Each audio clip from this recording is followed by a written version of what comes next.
Okay. Hey everyone, welcome to our segment called What Does the Bible Say About This?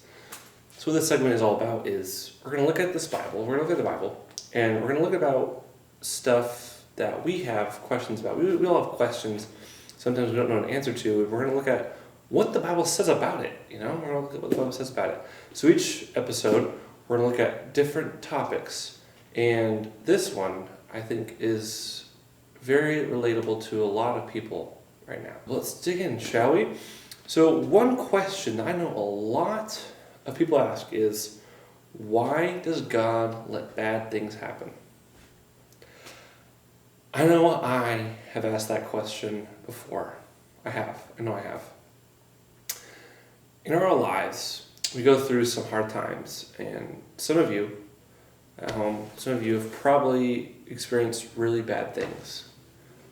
Things that you wish wouldn't have happened. Things that are terrible. And the sad thing is that we can't change what happened. We can't change the past. We can't change things that happened to us, even if we want to. But what can we do? What can we do? Well, that's why we're going to take a look at this Bible. We're going to take a look to see what the Bible says about what to do when things go bad.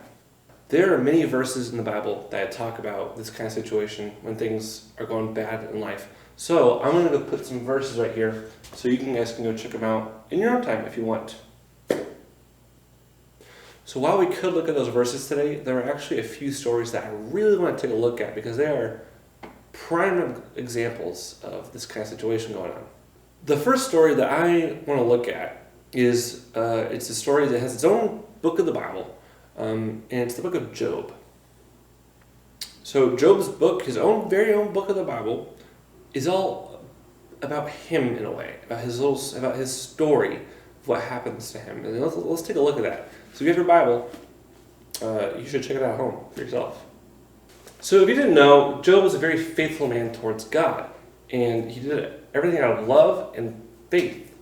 And Job was pretty well off. He had a lot of good things going for him. He had a good family, and they were just living really well. But near the beginning of his book, Satan was meeting with God. Not like God, like they're having a meeting, like a business meeting. But he was there, and he told God that Job was only faithful to him because he got stuff out of it. Satan believed that Job only did things because he got good things, like his family and everything. They're living well off, and that had to be because Job was faithful to God, right? So his life was so good because he was serving God. And Satan believed that if everything in Job's life was taken from him, all the good things, he would think that Job wouldn't remain faithful to God. So God allows Satan to take everything away from Job. There are different times, like the first time, like all his family, all the things that were going well for him are taken from him. The second time, Job is still faithful, so Satan is allowed to hurt Job without taking his life. So Job goes through tremendous amounts of turmoil and pain, stuff that we today probably have not gone through. He lost his entire family, everything he loved died. And then not only that, then he was put through a tremendous amount of suffering.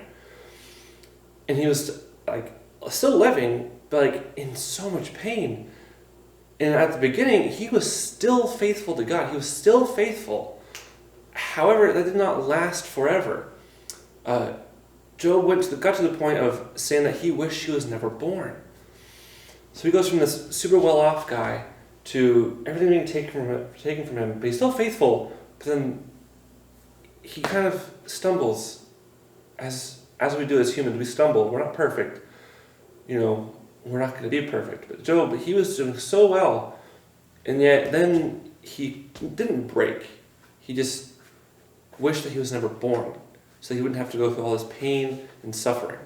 And then during this time, 3 of Job's friends come along to him to tell him to figure out what Job did wrong, because to them, they're thinking that in order to receive this amount of suffering and pain, Job must have done something terrible, because all the bad things must have a reason. So they're trying to figure out all these things Job must have done. So like a lot of all that stuff in the book of Job is them trying to figure out what is going on here. What did you do? And Job, but we know as the reader that he did nothing wrong. That was all because Satan believed that Job would become unfaithful to God, and God allowed this because God was he just knew Job was so faithful, and then he allowed this, and then this happened, and then near the end of the book of Job basically he doesn't call God out. He says, why have you done this? And God gives a response to Job, something that we probably wouldn't expect. God's response to Job was God showing Job all these amazing things. He didn't explain, here's why I did this to you, Job. I did this because blah, blah, blah, blah, blah. No. God is showing all these amazing wonders to Job, and all of this humbles him. Job realizes that this happened. He is shown these amazing things because it shows how unimportant he is in all of God's plans. Everything that Job is shown, basically, it's hard to explain in words. The gist of it is that Job understands that, so what, all this bad stuff happened, God has a bigger plan, more important than any of that. And Job, after being humbled by God, goes back to being faithful.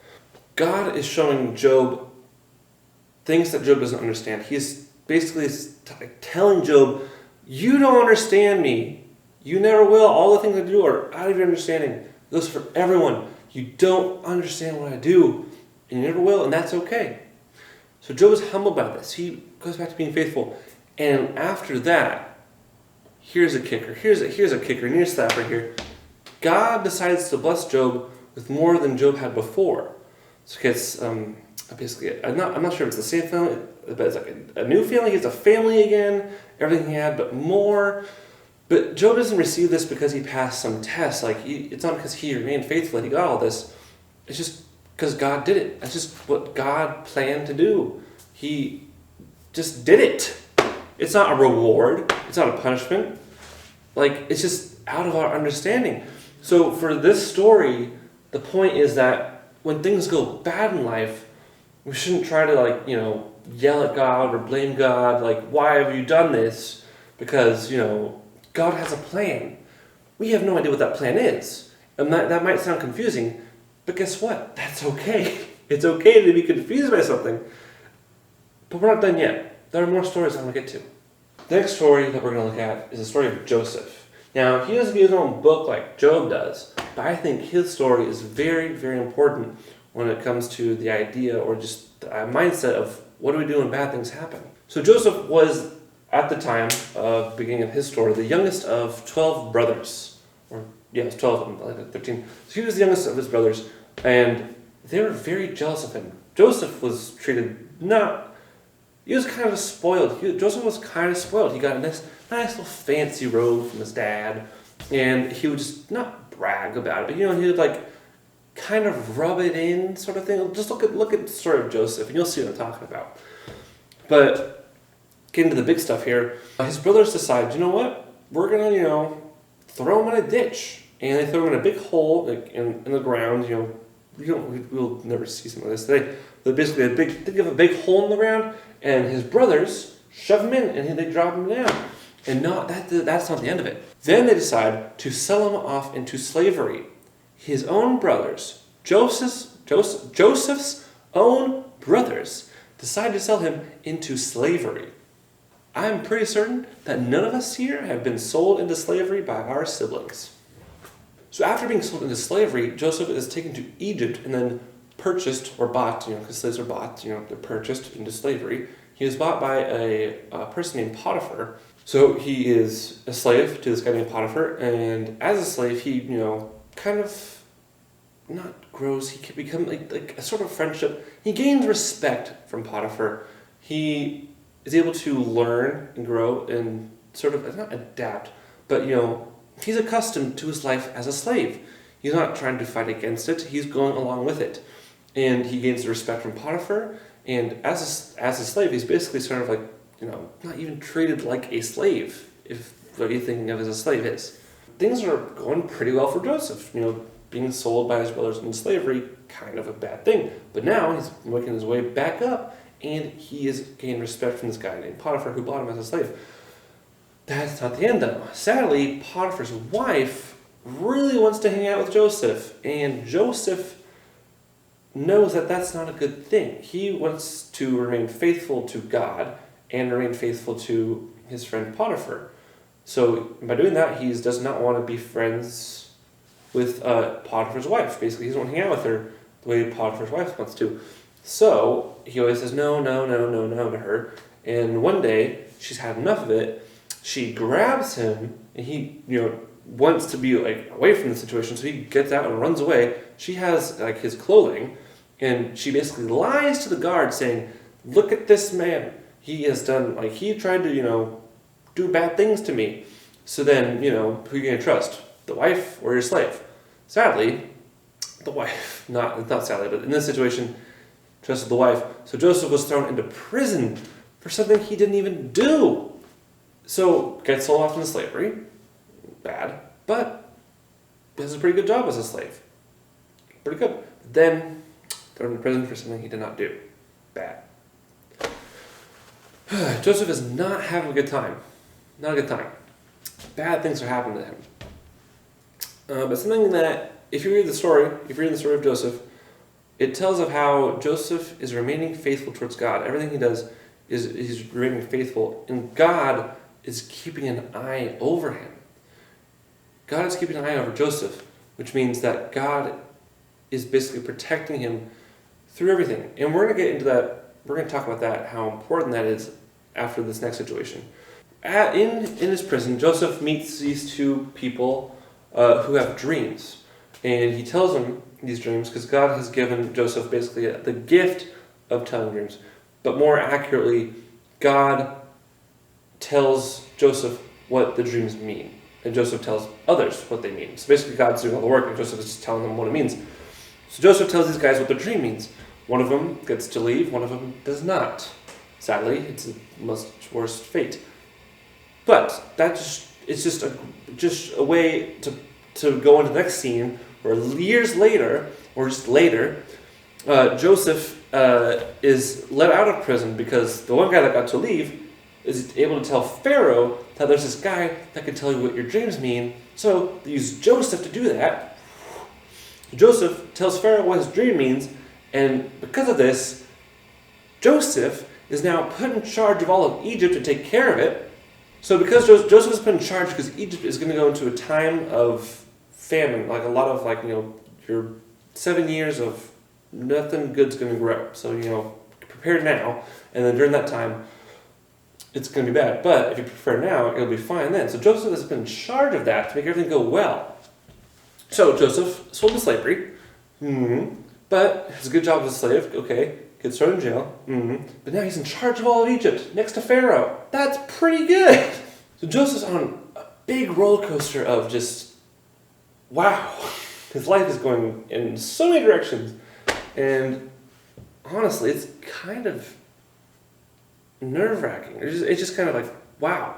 Like, if that happened to one of us, if that happened to me, I don't know if I could do it. I don't know if I could do what Joseph did. He, stuck through it. The stuff he went through is kind of terrifying to think about.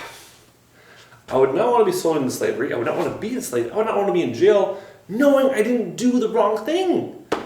But he just remains faithful to God through all of this, and God uses him. God uses Joseph.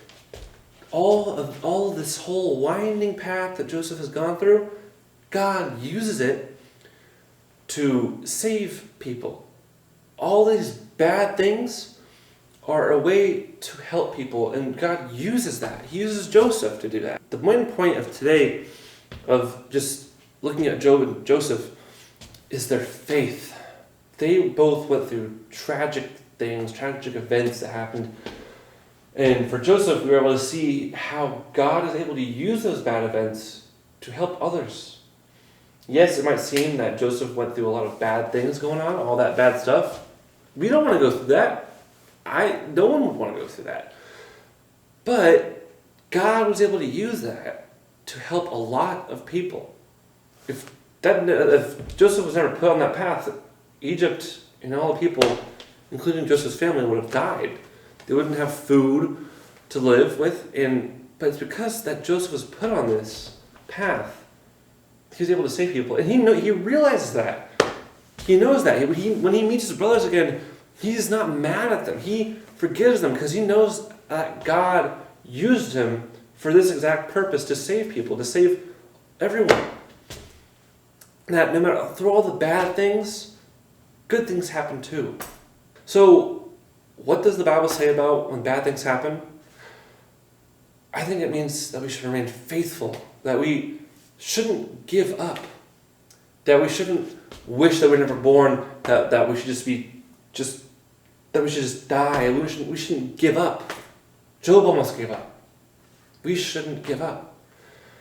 And even if we don't give up, if we remain faithful, it's not guaranteed that we're going to receive blessings from God. You know? Like Job, he had no idea that he was going to get all that stuff afterwards. He had no idea. And for all we know, God could just let him be. And Job would have been fine. So we shouldn't be doing good things to get a reward. We shouldn't remain faithful to get a reward. Our reward is with God. The faith we have with him, that's the true thing. So when bad things happen in our lives, we got to remain faithful. We got to stick our feet, stand strong, stand firm. And if we get knocked down, get back up again. Don't stay down. Get back up. If you have any questions that you've always wondered about, comment them down below about what the Bible might say about it, and maybe we'll talk about it next episode. Thanks for watching. What does the Bible say about this? Bye.